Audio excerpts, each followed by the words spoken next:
You're listening to audio from the Decidedly podcast. For more information, find us on Instagram at Decidedly Podcast.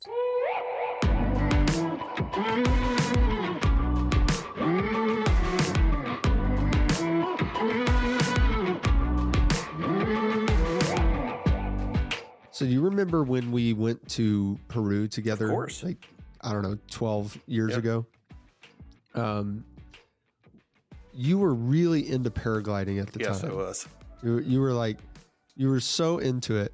And you said, hey, Sanger, we're going to go to Peru and you can kind of choose all the activities and you can just, you can make the trip however you want it. We'll do whatever you want.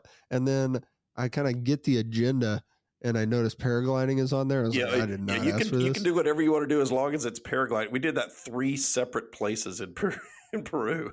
Yeah, it was a lot of paragliding. It was great. Yeah, it was great. One of the highlights and also most terrifying moments was when we went paragliding solo. And that, for some reason, was the first of the 3 paragliding events. So I get there, and I've never paraglided ever, not once. And you're like an expert. Yeah.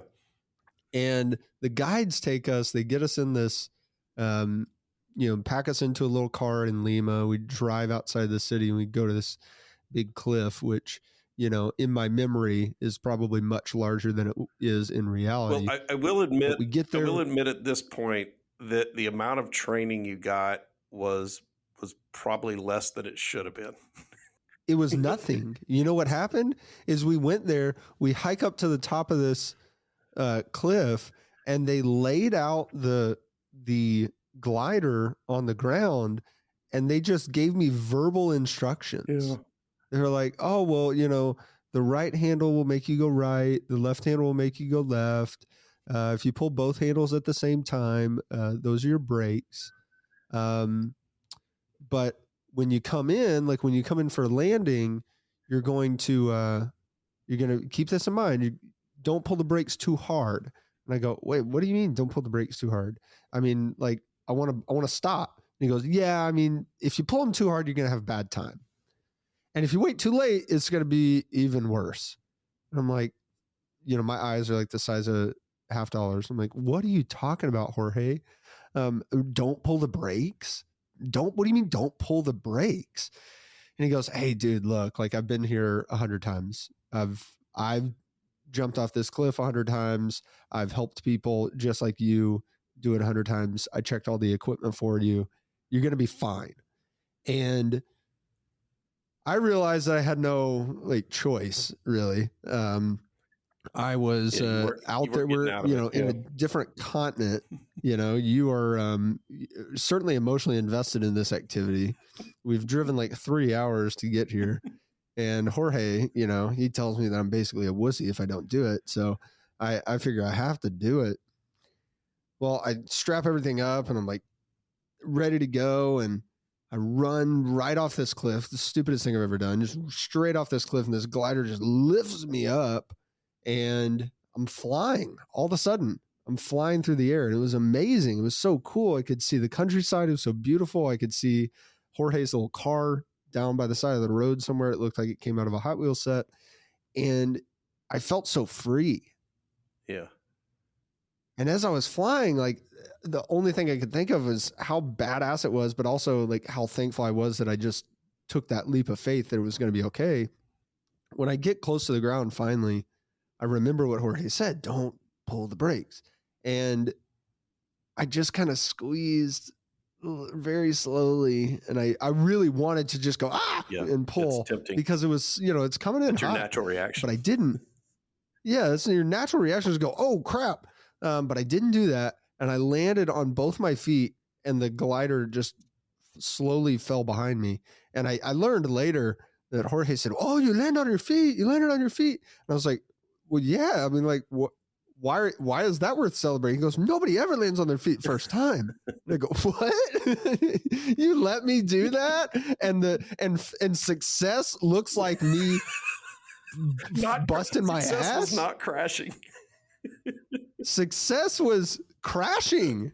Success was crashing, just not that bad. Oh my God. Success was hitting the ground and stumbling and falling and bumping your head. But me landing on my feet was like, oh, magical. But I love that moment because I learned that in order to really enjoy the precious moments in life, you often have to take a leap of faith. And you have to take a leap of faith that it's going to be all right, that you're going to land on your own 2 feet. But it makes it so much easier if you have someone by your side who's been there 100 times, who knows what the heck they're doing. I thought of that story because our guest today is a badass pilot and a avid paraglider herself. Colonel Martha McSally, former U.S. Senator, is the first woman in U.S. history to fly a fighter jet in combat and command a fighter squadron in combat.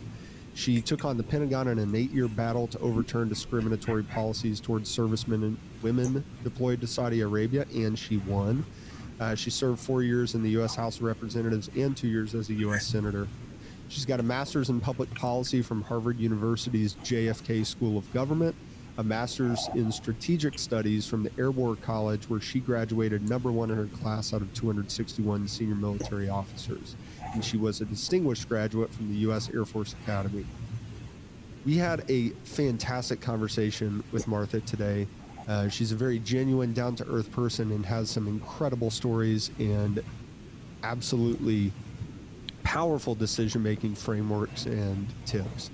I know you're going to learn something from this episode. My name's Sanger Smith. With my dad, Sean Smith, this is Decidedly. Martha, that wall behind you looks exactly what I would think a fighter pilot's house would look like. Well, and I also brought my plane. Oh, man. My bullet. I have all sorts of props here. Holy crap. Look at the size That of the bullet was wider than my computer So screen. here's a smart water bottle, a liter smart water bottle for reference. That bullet is the size of a water bottle. You don't want to be on the receiving end of that. Oops. No. Yeah. No, I don't. I'm fascinated by, in Fort Worth, we've got a lot of military industrial, plants. We got Lockheed Martin, Bell. So everybody here knows like 20 people that work at one of those places. I'll be hanging out with my friends who are engineers on these planes and they start talking about it. I'm like, man, I don't understand this at all. Yeah, well, the folklore is that they built a big gun in the A10 and they went to the engineers and said, figure out how to fly this gun. So that's the folklore. I don't know if that's true, but that's the story we stick to. It sounds exactly good. I mean, that sounds right.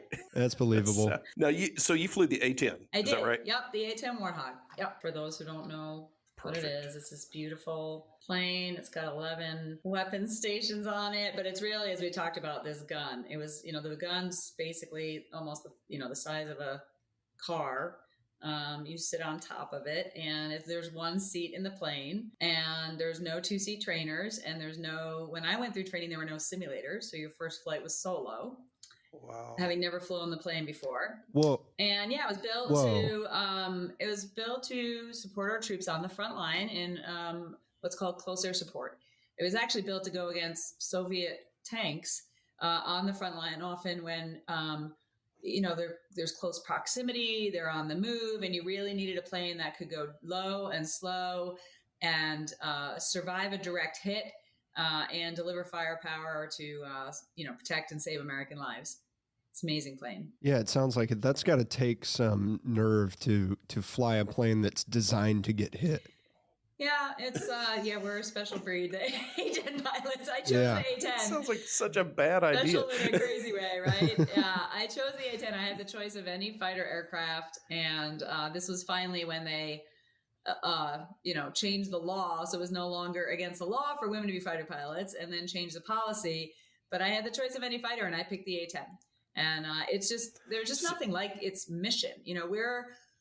We've adapted from that initial kind of Soviet, mission, which has come full, circle as far as needed capabilities in that part of the world. But in Iraq and Afghanistan, where I would take off in Afghanistan when I was a squadron commander, our planes were 24/7 providing cover for troops on the ground. And we would often be on one mission, but we would have troops in contact under fire, having gotten ambushed in what they call danger close, and they just needed our help. So we took off with maps of the entire country of Afghanistan, and we were often told a radio frequency, a grid coordinate, and a call sign, and just go help these guys. And our job was to figure out, like, where's the good guys, where's the bad guys. Often the risk of hurting the friendlies is high in these situations because you're from above trying to figure out, when they're often in a close firefight, where's the target, and friendly fire is a real risk. So you really have to be precise. You have to hold your cool. You have to make good decisions in the midst of all this, good decision making to an extreme. But yeah, I mean, it was built to basically lose all its hydraulics, all its electrics, one engine, have major flight control damage, and still be able to fly back to friendly territory safely. It's an incredible plane. It's a badass plane. Can I say that on your podcast? Yeah, you can say whatever you want. Yeah, we got the explicit filter a while back. Okay. All right, so I have a question for you on that. So back in the heyday of the Cowboys, there was a player, Chad Hennings, who flew the A10. Yeah, I know Chad. Now, so did you go to school with Chad? He and I were in the same graduating class at the Air Force Academy. Yeah, 1988. Is that okay? Yep. Very cool. Yep. Very cool. So he is what, 6'6", 6'7", something like that. I'm quite little. We're on the okay, so that's my question. How do you decide on the same plane? There's such a physical difference there. How do you end up picking the same? Well, so the planes were designed for, kind of the median size of the average, honestly, men, when they were built. And so there is a limitation. You have to be this tall to ride this ride, right? There is a limitation on both ends of the spectrum. So when you're too short, which I actually had to fight for a waiver, an exception to be able to get in because I was just a little bit too short. My sitting height was okay, but my total height was a little short. So I had to show that my leg length and my leg strength would overcome, any slight shortage in my leg length. But we had to go through a whole rigmarole in order to get my pilot clearance because of this. And it's legit. You have to be able to, see over the dashboard, for lack of a better analogy. You have to be able to, in the case with the legs, for those who are short, you have to be able to go full brakes, which you use your feet for the brakes. Like if these are my feet, right? You use this for your rudder while you're on the ground steering, and then you're using your feet moving forward, your calf muscles for brakes. If you're in a spin out of control, you need to be able to jam in full rudder all the way in order to help get out of the spin. So it's like legit. For those who are too tall or near too tall, like Chad, who needed a waiver because of that, there's a risk, like they can't close the canopy because you're just too tall. And so if your spine has a little bit of a bend in it, that's just not going to work over a long period of time. And then especially if you have to eject, you're now going at, the force of 20 plus times the force of gravity with a rocket motor hit something on the way up, and it's going to break your back if it's not perfectly aligned straight. Same thing if your legs are too long, like they'll break their legs on the way out. So they have limitations. The bottom line is it's usually 5'4" to 6'4" with some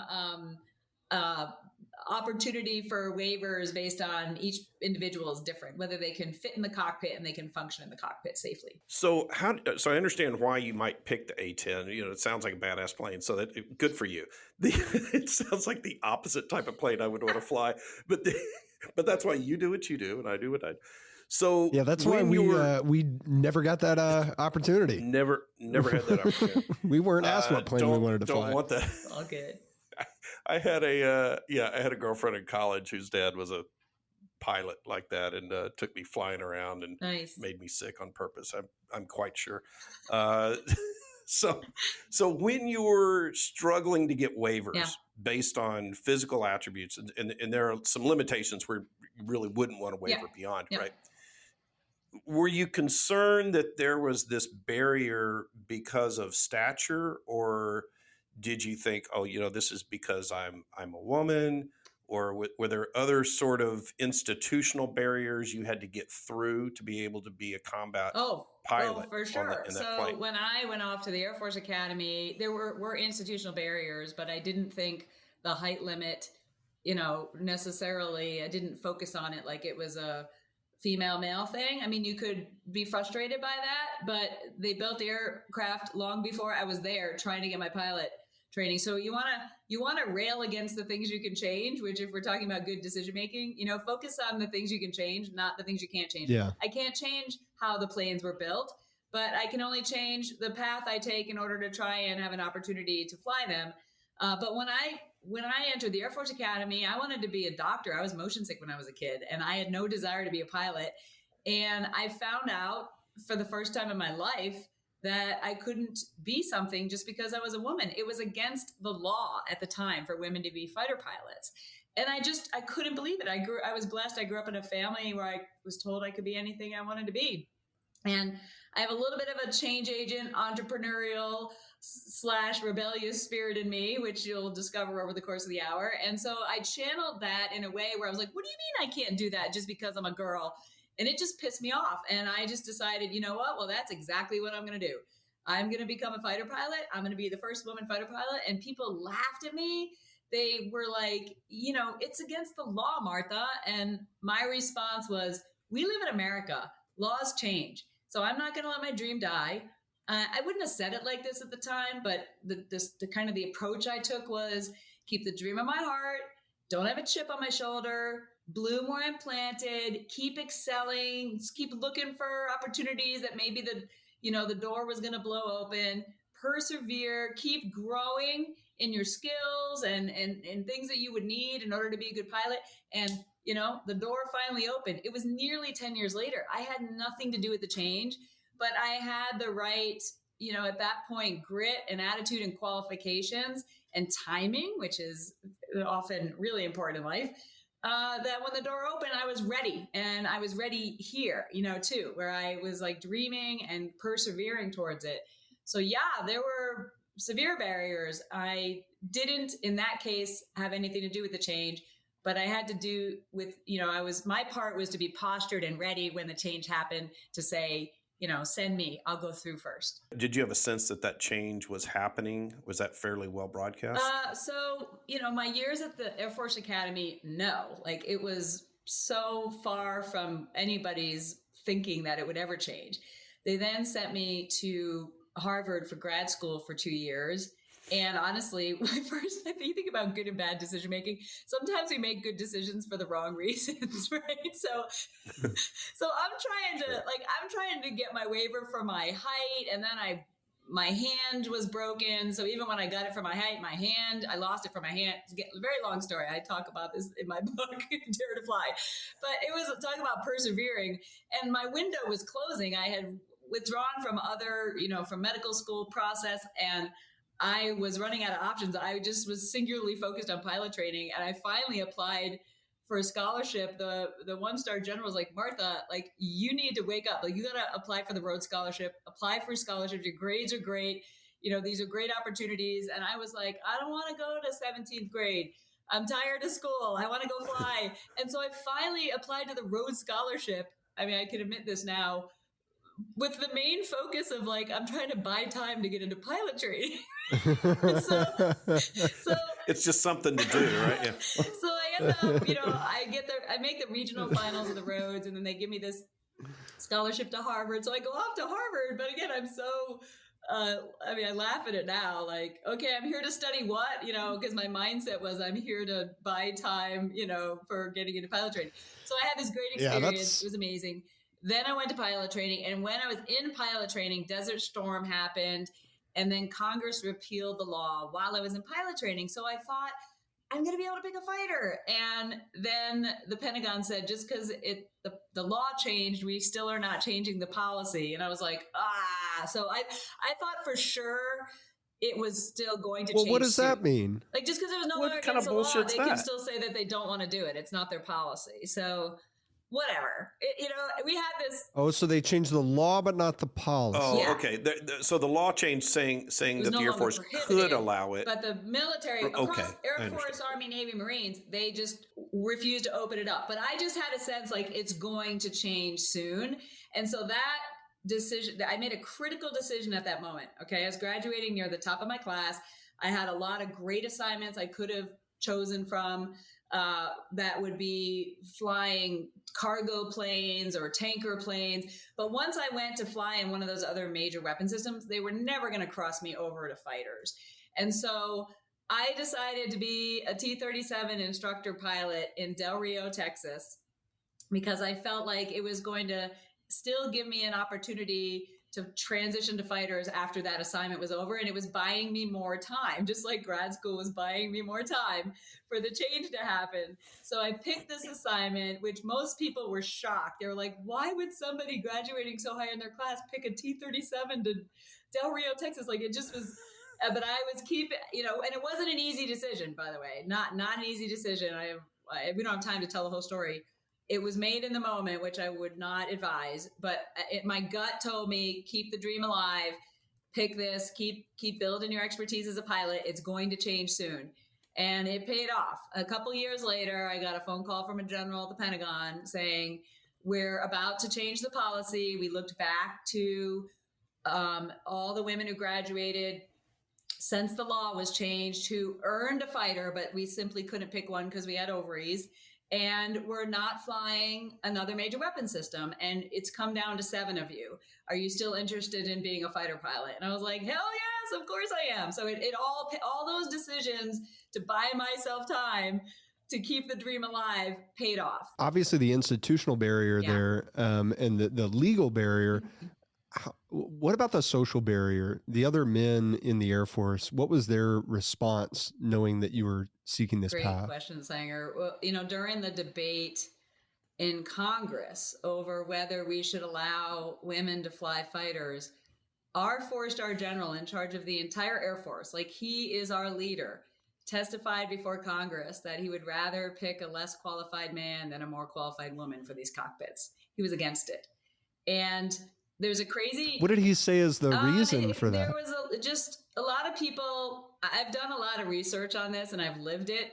In our history, women have served since the Revolutionary War in varying capacities. And we, as a country, always struggled with whether women should be in certain roles or could be in certain roles. Like, it kind of comes down to those two arguments. So for some people, it was socially, I don't know, what's acceptable cultural norms, of what men and women should be doing. And other people were making arguments that, like, women, you wouldn't believe the arguments they made before Congress with a straight face. Women don't have the, physical strength to pull G's and to, endure through these missions. Women don't have the, decision-making or judgment or emotional capacity to do. I mean, the whole thing, like, with a straight face, everyone who is making these arguments, like, women don't belong doing this, or we don't want women doing this.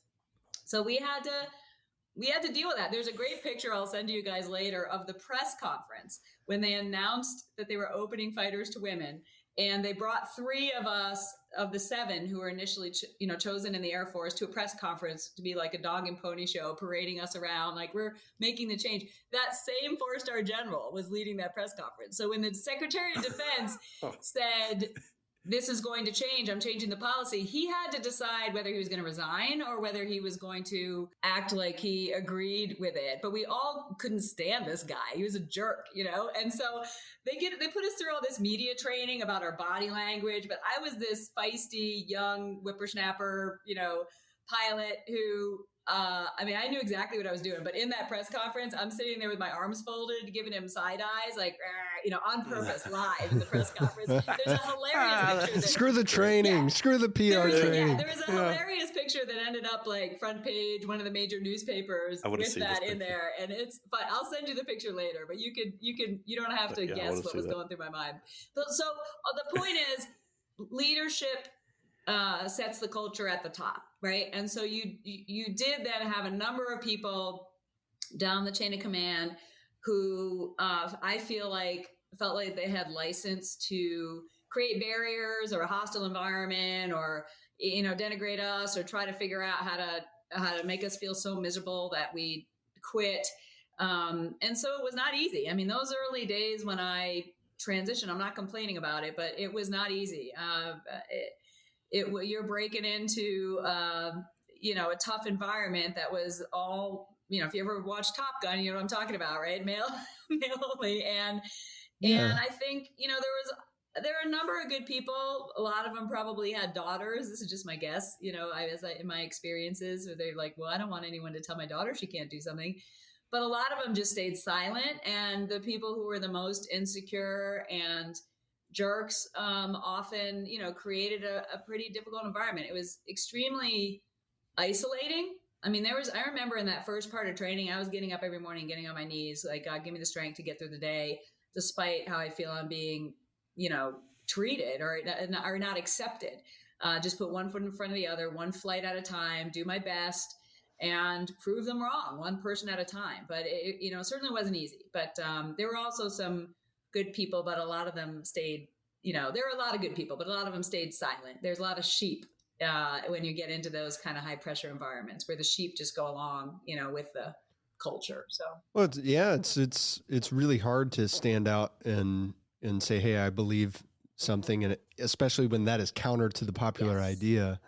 And I think a lot of people regret those moments later in life when they could have stood for something and they chose not to, especially when the popular opinion then changes to that thing that they agreed with in the first really place. Look like a jerk when you try to impose where we are right now. You're like, I believed it all along. No, I was supporting Martha from the beginning. Yeah, right. Sure you were. I was busy. I was doing other stuff. Well, I know the culture in the military in many cases is one of trying to weed people out. So a lot of that difficulties and barriers that were created are institutional, irrespective of male or female. When you get to a certain point and you look around and you say, well, I'm the only, woman here, and there's a few others and not many, it's gotta be a little lonely. Right. And so when you move up through an organization like that, I would think it's incredibly helpful to have a mentor, somebody you can go and say, hey, how do I get this? I'm struggling with this. Yeah. Who do you turn to in a situation like that when you're sort of leading at the tip of the spear there? Well, in my case, there were no examples exactly of women who have, gone before. When I think back again, about my good and bad decision making, right? Like this is about talking about where we learn lessons. I remember somebody who was in the first group of women to become pilots after they opened that up again in the late 70s, sent me a handwritten note after we were going through our training, talking about, hey, there's a, group of women here that are here for you. And I remember, I think part of it was the mindset. I was in the 9th class of women at the Air Force Academy. And this just mindset of like, you're on your own, this mindset of that. I don't know how it happens. The sociologist could have a field day with it. But I remember like not taking advantage of that because I just felt like I got to do this myself, which is not a great, approach to take. So as I think back though, I had a number of really great male mentors, but there are two other examples that were so important for me. One was there were these women who flew planes in World War II. They're called the WASP, Women Air Force Service Pilots. These amazing women who I'd maybe learned about at the academy, but I'd never met one until I was transitioning into the A10, and 3 of them walked into a lunch meeting, which was like a fraternity of military pilots that they were not allowed to belong to, by the way, but they were guests. And I was like so inspired by these women, and they became such dear friends of mine. They broke barriers so that I could do what I did. They proved at a time in World War II when the country needed them. They ferried planes from one place to the other. They towed targets for the gunners to train on the ground, how to shoot down planes. They were instructor pilots. And then when World War II was over, they were like, we're done with you. You're out.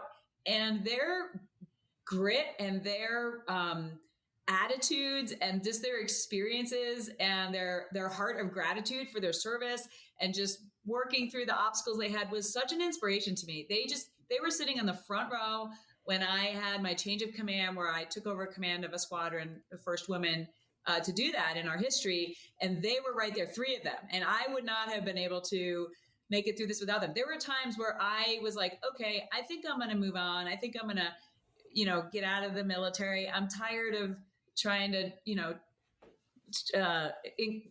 encourage a bunch of, guys in their locker room that I belong. I'm trying to give G-rated versions as to what I was saying here. And I was like ready to hang it up, and I would get together with them, and they would look at me like, what are you talking about? Like, you can't quit. Like, and they would just encourage me enough to be like, all right, give me perspective, get me back in the fight, and keep going. So they were just incredible for me. There was another woman even earlier before I met the WASP who was a female chaplain on the base, on the first base that I was assigned to as a fighter pilot. She had her own challenges, and sometimes can be a similar kind of, where people feel like women don't belong doing that. And so she had her own challenges in a different environment, but it was enough the same that she was a great just sounding board for me, who was older than me, to be able to bounce some things off.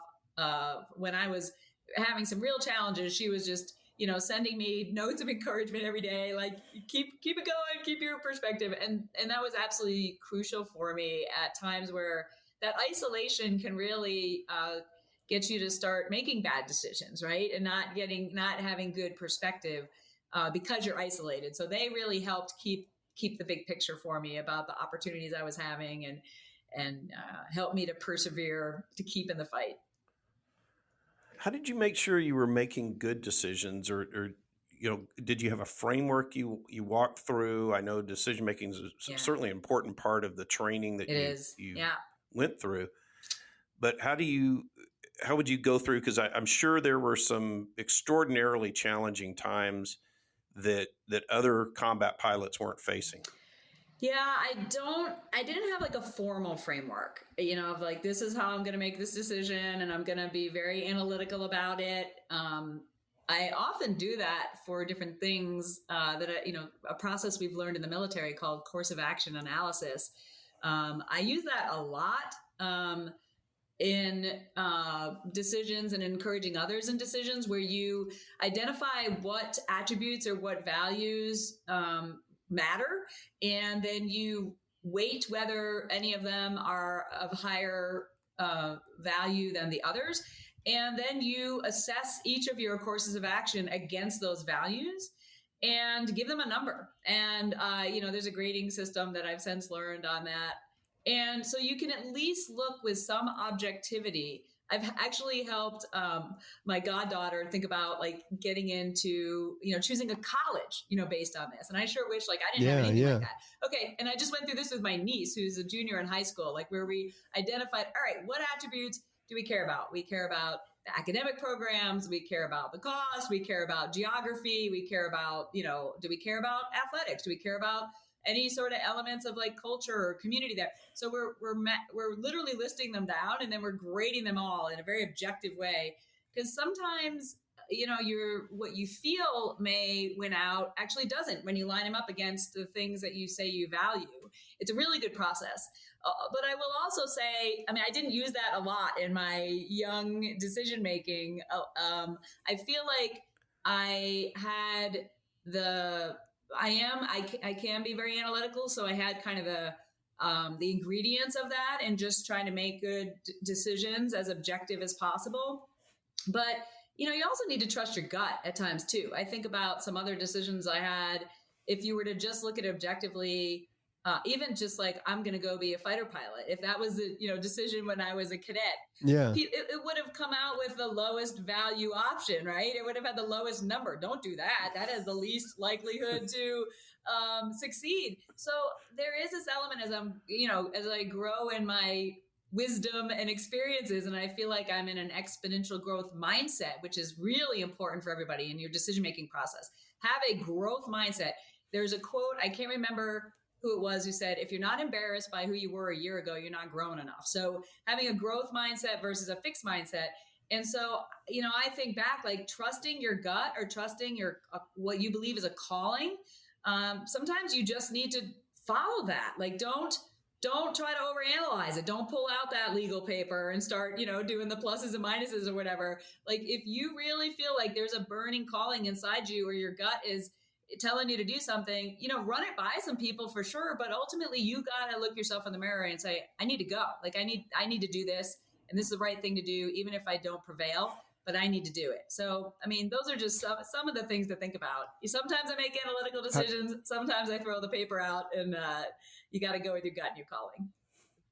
How do you know when it's time to go with your gut? Because we've all had those moments where you're dissecting a decision, you go through this spreadsheet, you make a pros and cons list, and on paper, option A is the right choice, but you just can't pick it. Yeah, I think that's actually one of the most important elements to your decision making, honestly. I mean, I think, you've got a wide, diverse listener base here, but I truly believe, like, I'm a person of faith. I do believe, like, part of our kind of spiritual essence is like there is a nudging and urging that comes that sometimes we dismiss, that I do believe is spiritual. And you're either going to turn it off, turn the noise level up and ignore it, or you're going to follow that. And only you can answer that question, right? Only you know that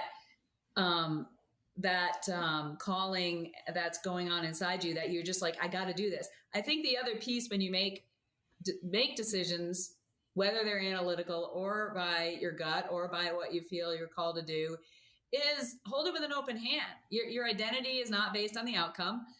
You need to be willing to make mistakes. You need to be willing to fail and learn from the failure. And then you need to be willing to get up and brush your knees off and go, okay, what did I learn from that? And not have that be something that has you have a spirit of regret or beating yourself up or whatever. So it's that mindset of like, I'm going to go, and I'm going to go with the right mindset. I'm going to go with the right, kind of growth mentality. I'm going to do the best I can, but I am not defined by this outcome. And no matter what, I'm going to learn. And so it may be that the very reason you needed to pick A instead of B is to learn something or to meet somebody. It may not be the outcome. We're very much outcome focused. And we think if you didn't get the outcome, then you made the wrong decision. And I just disagree. I remember when... that's so wrong. I agree with your perspective as well. Judging decisions by how they turned out is a recipe for failure. Yeah. Yeah, it doesn't have anything to do with whether or not it was a good decision or bad decision based on the outcome. But, so I have a question about a big decision you made. So you decided to take the Department of Defense to court. Yeah. Okay, so that's a fairly substantial decision. Right? Yeah. I need to take a sip of water out of my Ukraine mug. Talk to me about how you decided to do that. Yeah. You don't just wake up in the morning and say, I'm going to sue the Secretary of Defense today, Martha McSally versus Donald Rumsfeld. That's a really great career move. What you tapped into, Sean, is a story of an 8-year battle that I had with the Pentagon. But it started with, I was deployed over to Kuwait. Keep in mind, I had just transitioned into fighters, so I was still dealing with do women belong here, and just the near alligators. We're just trying to blend in, do my job, be a good pilot, show that I could contribute and fly and shoot just like everybody else. The plane doesn't care if you're a boy or a girl. And I'm over in Kuwait, and I walk by the duty desk one day and I see kind of this local, it's like a regional newspaper or newsletter.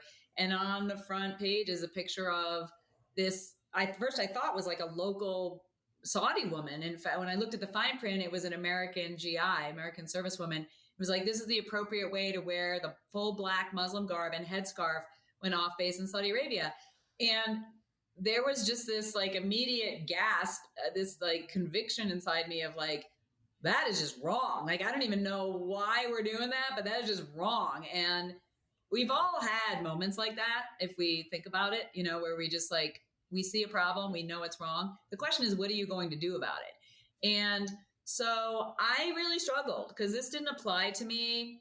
And I was trying to just keep my head down. And the last thing I wanted to do was raise some sort of ruckus of, being a woman, right? That was the issue. I was trying to like show like, hey, we're not causing problems. We're just trying to, be patriots and do our job. And so I just struggled. And like, this was a part of like, again, a very kind of prayerful, but not easy process for me. And I'll share a little. When I called back to a mentor of mine and asked him for advice, he told me, I just thought, like, give me some practical advice. I don't know what to do. The Secretary of Defense was coming soon. Because I was the first woman to deploy, there was going to be a bunch of media coverage. The first fighter pilot, in U.S. history to deploy, like, it was just going to be, the Secretary of Defense was going to talk to me. So I was a little bit in this weird category where I was going to get access. And the question was, what was I going to do with that platform? Was I going to bring up this issue that I thought was wrong? But I better do my homework first, right? Where did this come from? Whose authority is it?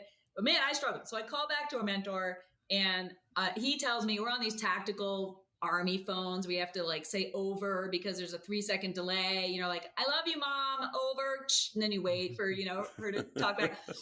And he says to me, read the book of Esther, over. And I'm like, what does that have to do with anything, over? Right. And again, I'm not trying to turn this into a Sunday school. I'm just telling you, I had a bad attitude about what he offered me, but out of respect, I was like, fine, I'll read the, it's so stupid. I was just looking for some advice. So I read the book of Esther, and I'll leave it to your listeners if they want to read it. But Esther was an orphan girl, became the queen. And anyway, she was put in a position where all of her people were going to be killed, and she was the only chance to save them. But if she approached the king, even as the queen, it was punishable by death unless he extended his scepter. So I'm not saying I'm Esther. Here's the point, right? Anytime you hear a story, things can resonate with you, whether it's a story or scripture. Her uncle who raised her says to her, can it be that you were put in this position for such a time as this? That's Esther 4:14. And when I read that verse, it just spoke to me in a very profound way. Can it be that I've been given this opportunity to go to the Air Force Academy, go to Harvard, to go to pilot training, to be in the right place at the right time when the door opened, so I could be in that first group to go, become a fighter pilot and the first to deploy. So I would have this platform to speak for these young enlisted women who don't have that voice. Could it be, this has nothing to do with me achieving my dreams and goals. This is about me being put in a position to be able to make a difference for others. And that sounds pretty heavy, but that's how it hit me. Honestly, it was like, So I had to start making decisions over the 8 years, whether I was going to stand up and continue to try and bring this change about, or whether I was going to do what was more comfortable and easy for me. And every time I had to go back to that, can it be that you were put in this position for such a time as this? So I tried to get a change within the Department of Defense. Years later, they ordered me over to Saudi Arabia, threatened to court-martial me if I didn't put the burqa on myself. I thought it was my last chance to try and bring about change within the system, because it was a U.S. military policy only, by the way.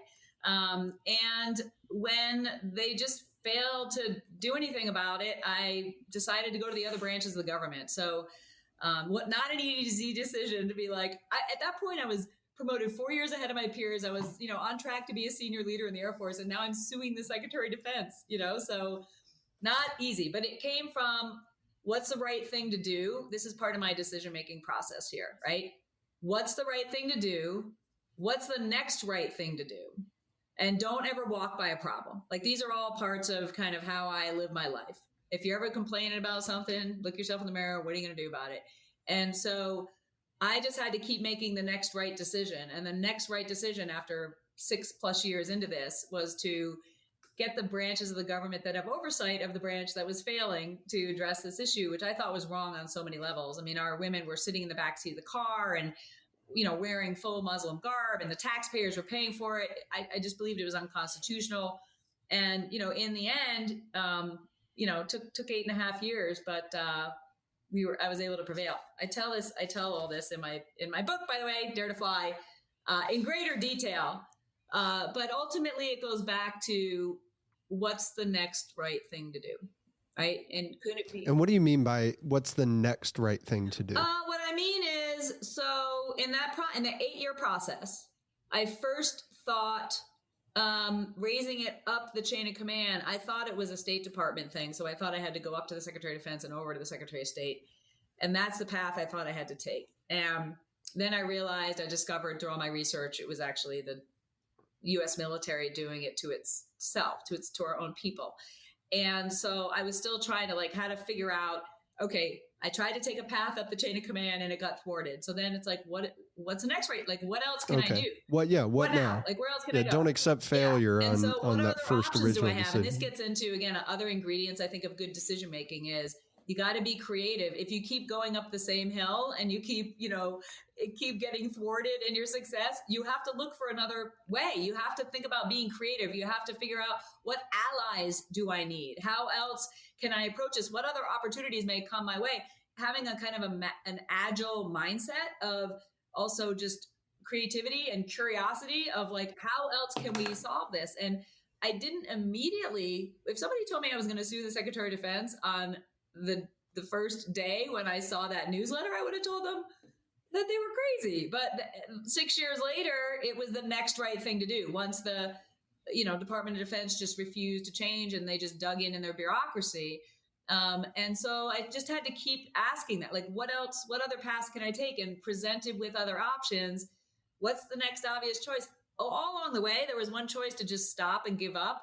But that, to me, if you ask what's the next right thing to do, if you think something's wrong, like, you don't give up, you just persevere and you look for other ways and other people and other allies and other approaches to be able to be successful. Yeah, it would have been difficult to morally reconcile with a decision to give up. And it's not surprising to me that story had a spiritual motivation, because to endure that level of fight, like, you've got to have something more than yourself that you're fighting for. And that's not surprising at all to me. I think that, I was thinking about this earlier when we were getting set up to have you on. I know that both you and the U.S. military both claim that this suit had really nothing to do with you becoming your pressure didn't have anything to do with you becoming the first female fighter pilot. But you got to think that it kind of takes someone with that level of dedication and determination to get it done anyway. And there's got to be some level of reality to these guys sitting in a room somewhere going, geez, like, if anyone can do it, if anyone's going to do this job well, it's going to be the chick that just won't give up. Well, okay. So just for, chronological purposes. So I actually was a fighter pilot first, right? So I transitioned into fighters. Yeah. And so here's the thing that's kind of funny about it is, like, they're parading us all around the country. Like, look at these amazing women. They're like the best and the brightest.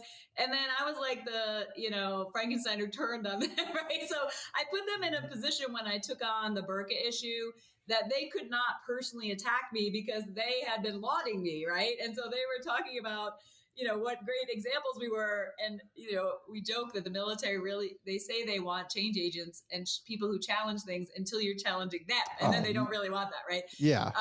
So there was an element. I mean, I was very lonely in that journey. I had some allies emerge, thank God. I had others who were afraid for themselves, who were quietly cheering for me, which was cowardice in my view. They were like, you go for it.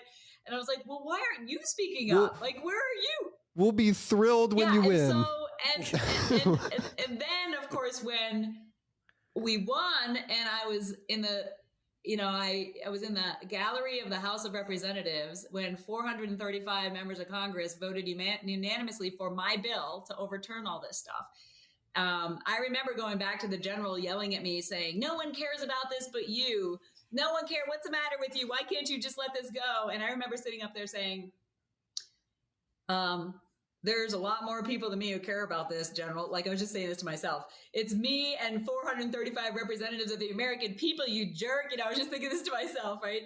And so then afterwards, of course, there were many people who were like, wow, that's like that kind of grit and that kind of courage is what they taught us when I entered the Air Force Academy. Courage equals moral courage. Do the right thing. Be willing to risk your career to do the right thing. But when you actually do it, most people they're threatened by it and they're like, kill the witch, they're just like, whatever. They circle the wagons and they want to just take you out. But after I prevailed, it was fascinating to see. There was some school of people who were like, wow, we need that kind of leadership in our military. And we need to make sure, she stays and is given more opportunities to lead. And there were still other hanger-oners who just couldn't get over that I challenged the system and they were just looking for ways to undermine me all the time. But, it is what it is. I don't think about them. So, yeah, I wonder where that comes from, that idea that some people have that just, let's just not mess it up. let's just, it's not that big a deal. And maybe they'll even concede that it's morally wrong, this thing that you're trying to change. But it's still probably not worth doing anything about it. Yeah, I mean, most of the people who were saying that, most, not all, were men who could drive a car off base in their khakis and collared shirt and go get something to eat, in Saudi Arabia. So they didn't affect them, right? They couldn't even relate to what we were talking about. Now there was certainly a population of women who were defending it that I, just thought was maddening. But there's an element, I think, within any big bureaucracy of traditionalism. And look, we have systems and processes for a reason. We can't be just, all over the place when we're fighting and winning America's wars. Like some of that is certainly has its value. I don't want to throw it all out. Did they say that it was was there any part of it that was a safety concern? Was it just showing deference to the local culture? Again, this was all the U.S. military doing it to ourselves. Women used to be, after Desert Storm, wearing their uniform off base. And during my whole very public, when it became public, my challenging of this, the General McCaffrey, I don't know if you remember General McCaffrey, but he was you're too young there, Sarah. But anyway, he was in charge of the ground forces in Desert Storm. He reached out to me and he supported me in my lawsuit. He was like, this is a leadership issue. And this is just wrong. Like, we need to, you need to be respectful to local cultures. Don't get me wrong, right? Don't shake with your left hand. Don't show the bottom of your foot. That's not the same as let's take our women and treat them with these 7th century norms where they're property. And not only are we okay with our host nation doing that, but we're imposing it on our own people. And so the whole thing was just a little bit of, an attempt of cultural sensitivity by Americans to Americans.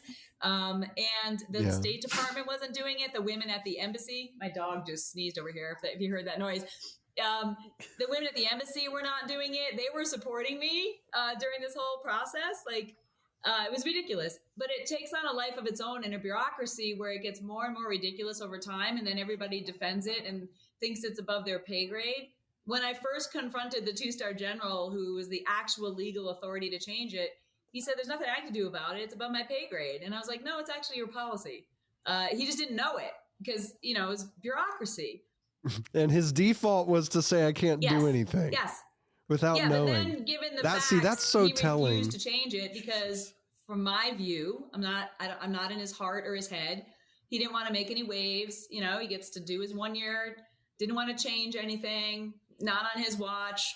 Get his next star. That kind of careerism. Wait, so even once that was pointed out that was actually his decision, he decided not to make the decision? To change it. And I offered, hey, how about we just change it when they're traveling from one military base to the other, or to the airport, or to a meeting with Saudi military officials? Why would I have to put a burqa on over my uniform?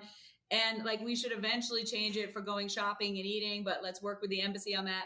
Refused to change it. It was just dig in, attack me. I mean, it was just a crazy case study in failure of leadership, honestly. So, and then once it was public, then they start, once I was sort of challenging them publicly, then they hide behind force protection, right? It's dangerous. If you're out there as a woman in Saudi Arabia and you're not clothed in the garb. And I would be like, okay, let me get this straight. Let's pull the string on this. The same regulation that says I am required to wear this Muslim garb says that the men are forbidden from wearing any local customary garb. And wait a second. And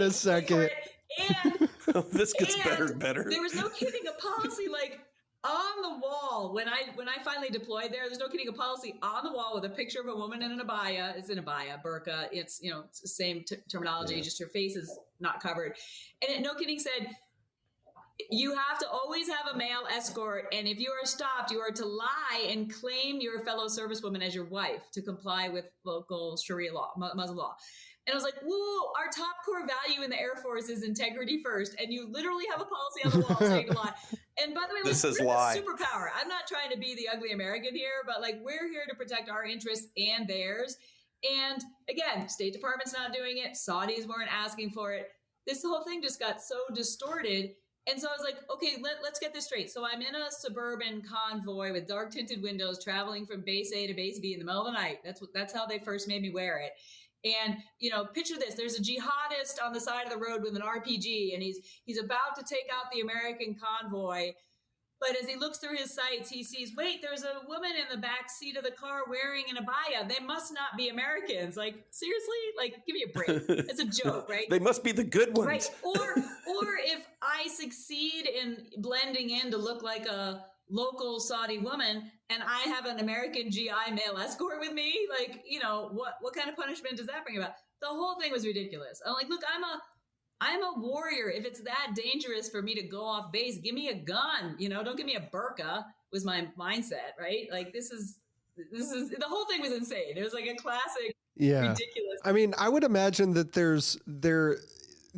is probably some level of, hey, don't be a dummy. Don't walk through town in like a Superman t-shirt and cargo shorts and flip-flops. Don't stand out. But going to that level of extreme, I just I can't get it. People got to read Dare to Fly for them to get the whole story, but you wouldn't believe where it started. I'll have to leave it as a punchline. They'll have to, it's again, a classic case of somebody basically, we think, not wanting to enforce a dress code. It was just the easiest path to take. And it just took on a life of its own and got more and more ridiculous over time. Like it's, I mean, I would say, hey, loose fitting, long sleeve, long pants, long dress, conservative clothing. I'm not saying, wear, bikini downtown or, there were certain limitations for both men and women. But the embassy pretty much were the experts on this and we should follow them. And you know what, if it's not suitable for the troops to go downtown, then let's have nobody go downtown. Like the way they ended up doing it was basically the men would have free coming and going for shopping and eating. And I was a prisoner on my base in Saudi Arabia because I was refusing to wear a burqa of my own choice, if it was in my free time. That's insane. Yeah. I think that there's some level of it, being respectful to the local culture. I remember when Sean and I went to Morocco, this was 2009 or so, a while back. Yeah. Before we went, Sean's like, okay, well, make sure you're only packing pants, no like graphic t-shirts or anything. And I was like, oh, why? He goes, well, it's a Muslim country. Like, men don't do that. And we get there and, oh man, the tourists that didn't do that, they just looked they looked rude. And that's not something that I would never look at a man wearing shorts in Fort Worth, Texas and think, what a rude fella. Yeah. But there in Marrakesh, I'm like, oh, this guy. No, I totally get it. But to take it again, the next level, the culture we're talking about is one where women are not very treated Western.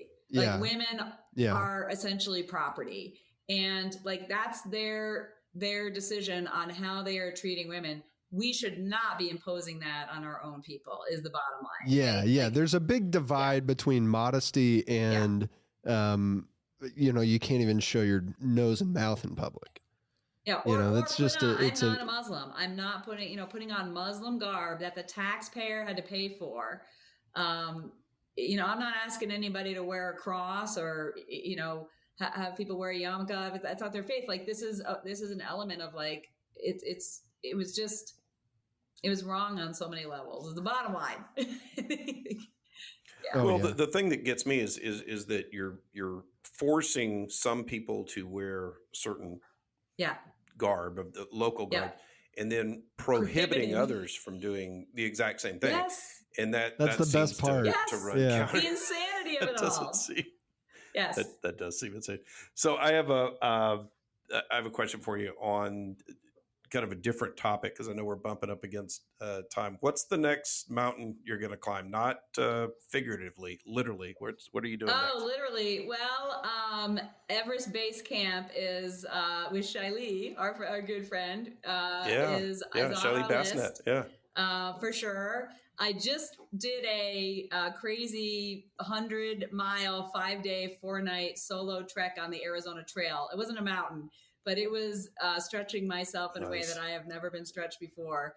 I don't even like go camping, right? So like this was a huge stretch for me to by myself with everything I needed on my back for 5 days, go do this. I joke that if I, wanted to carry a heavy pack on my back and sleep on the ground, I would have joined the Army, not the Air Force. So I was really pushing myself, not just physically, but just into a place of kind of discomfort that I haven't experienced in a while. As you know, Sean, I have kind of extreme hobbies of paragliding and other things. And so we also did rim to rim of the Grand Canyon last year. So we're looking at a rim to rim to rim. And then I'm looking at, I don't know. Okay, explain that. What does that mean? South rim down to the Colorado River to the North Rim, which is something like 24 miles, I think, with, pretty significant elevation change. And then turn around and go back. From the people I've talked to who've done that, the challenging part is that it's almost the reverse of climbing a mountain, or it is the reverse of climbing a mountain, is that you're going down first, which is typically the less stressful part, and then you have to finish it with the harder part of coming back up when it's scorching hot. We just did this, the rim to rim. We had a bunch of new people with us. We just did a south rim down one trail to the Colorado River and up a different trail a few weeks ago. And a bunch of first timers were with us, and it was 28 degrees at the start, as the sun was coming up with some howling winds. Yeah. And it was like 95 at the bottom. And then you're coming up exposed in the heat up a 5,000 foot climb, the second half of the hike. Right. So I've done that enough now that I know what the challenges are physically and mentally, but we had a number of new people who are not big hikers, but this was a lifelong, goal for them, that it was super challenging. We got everybody out. It took a bit of time and a bunch of help from some wingmen, but we got everybody out safely.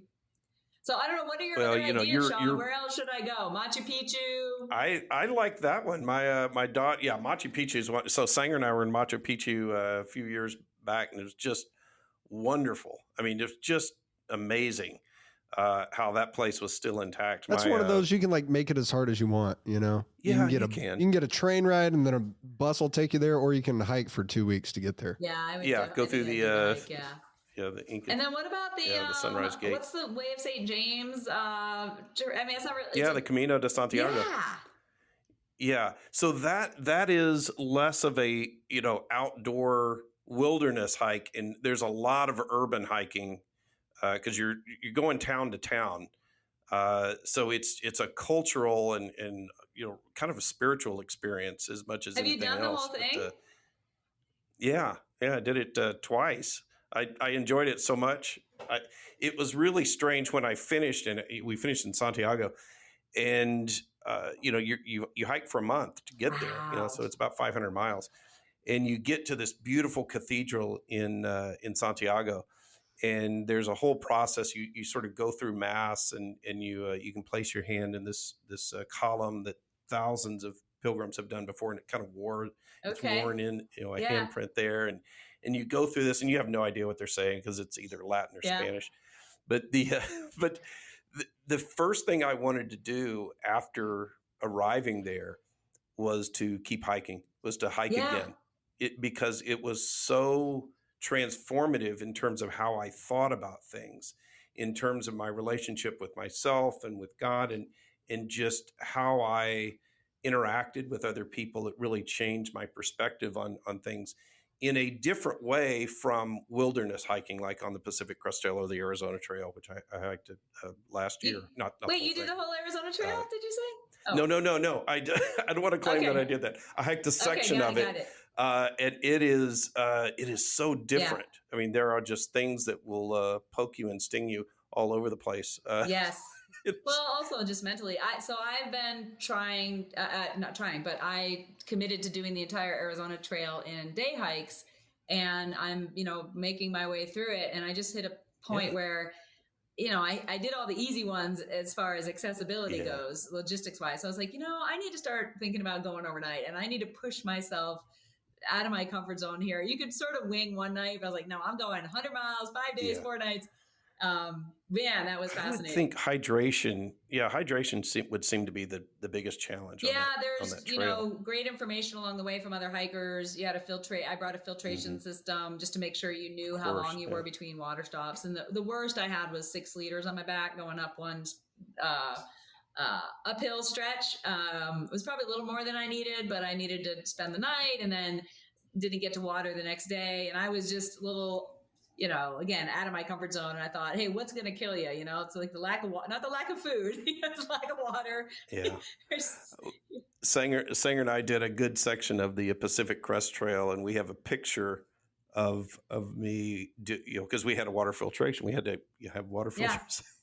And so Sanger took a picture of me early on, this is day one, I think. And I'm filtering. I said, take a picture of me filtering some water. And so I'm filtering this water, and I sent it to somebody who kind of knew what they were doing. And they said, you're doing that. You're doing wrong, that backwards. Right? I had completely stupid, And so you instantly ruined your filter on mile 10. It was bad. Yeah, I learned. That's how you learn. Yes, you do. Luckily, I didn't make any mistakes like that. And I had some people who've done the Arizona Trail coaching me, and I borrowed some gear. And so I'm about 340 miles done now, and I've got about 440 to go. So anyway, I'm chugging away. Great. Well, we are going to put a link to Dare to Fly on the website in the show notes. Any other information you want on there as we close up? Yeah, cool. Yeah, my website's marthamcsally.com. If people want to, check it out. I'm doing speaking engagements and different things, and I'm basically at Martha McSally on Twitter, Facebook, Instagram. I'm on LinkedIn as well. I'm not posting regularly, but that's where I am. And I, when I do interesting things or feel like I have something to say, I share them. So that's great. Well, maybe we could talk again, and we'll share paragliding stories, success and failures on that next time we talk. Absolutely. I look forward to that. Thanks a lot.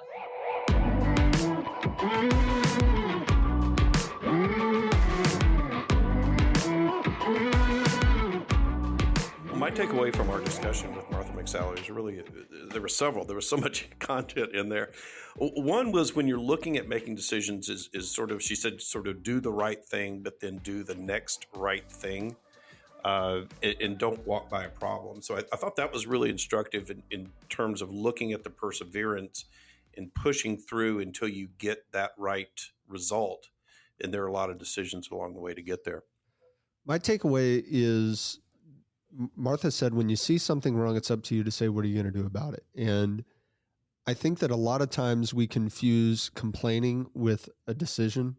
And sure, it's a decision to complain, but to really take action is what's required morally if we think that there's a wrong that needs to be righted. Thanks for listening to this episode of Decidedly. I hope you learned something. I know I did. If you thought our show was 5-star worthy, please check us out on iTunes and give us a 5-star review. It really helps out a lot, helps people find our community and defeat bad decision making in their own lives. Check us out at decidedlypodcast.com and on Facebook and Instagram at Decidedly Podcast. Until next time, I'm Sanger Smith with Sean Smith. This is Decidedly. Insights, advice, and comments provided by Sean Smith, Sanger Smith, and speakers identified as part of the Decidedly podcast should not be considered recommendations. Speakers who are not identified as members of Decidedly are expressing their own opinion, and their statements should not be construed as reflecting the views of the Decidedly team. This podcast is produced solely for informational purposes, not personalized advice.